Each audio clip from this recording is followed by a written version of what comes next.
છોટાઉદેપુર જિલ્લામાં 4 દિવસમાં બીજી જનતા રેડ। ખનિજ વિભાગની કામગીરી પર અનેક પ્રશ્નો ઉઠાવતી જાગૃત જનતા। જી હા, નાની રાસલી લોઢન વચ્ચે ગેરકાયદેસર રેતી ખનન કરતા 2 મશીન ઝડપાયા। હાલ છોટાઉદેપુર જિલ્લો ગેરકાયદેસર રેતી ખનનમાં ખૂબ જ ચર્ચામાં આવ્યો છે।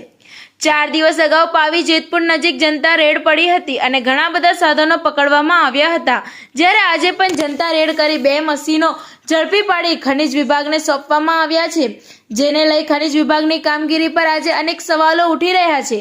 નાની રાસલી ગામમાં ચાલતા રેતીના બ્લોકની બાજુમાંથી ખૂબ જ મોટા પ્રમાણમાં ગેરકાયદેસર ખાણકામ જનતા દ્વારા ઝડપી પાડી ખનિજ વિભાગના હવાલે કરવામાં આવ્યો છે, જ્યારે સમગ્ર મામલે સ્થળ પર આવેલ એક અધિકારી પોતે કોઈ જવાબ આપવા રાજી ન હતા કે આ ખનન ગેરકાયદેસર છે કે કાયદેસર છે, જેથી કરીને લોકટોળામાં ભારે આક્રોશ જોવા મળ્યો હતો।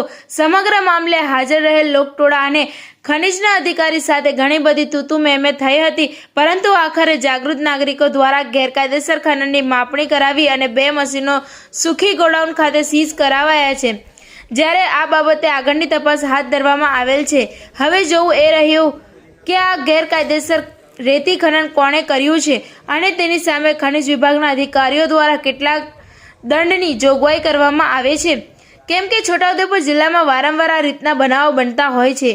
જ્યારે ખનિજ વિભાગના ફિલ્ડ વર્કના કેટલાક અધિકારીઓને માહિતી લેવા માટે પત્રકારો ફોન કરે છે, ત્યારે કેટલાક અધિકારીઓ પત્રકારોના ફોન પણ રિસીવ કરતા નથી। આવું કેમ? પત્રકારોને સાચી માહિતી આપવામાં તેમને શું વાંધો છે? એવા અનેક સવાલો આજે ઉઠી રહ્યા છે। ટીવી 18 ન્યૂઝ નેટવર્ક સાથે રિપોર્ટર ઝહીર સૈયદ, બોડેલી, છોટાઉદેપુર।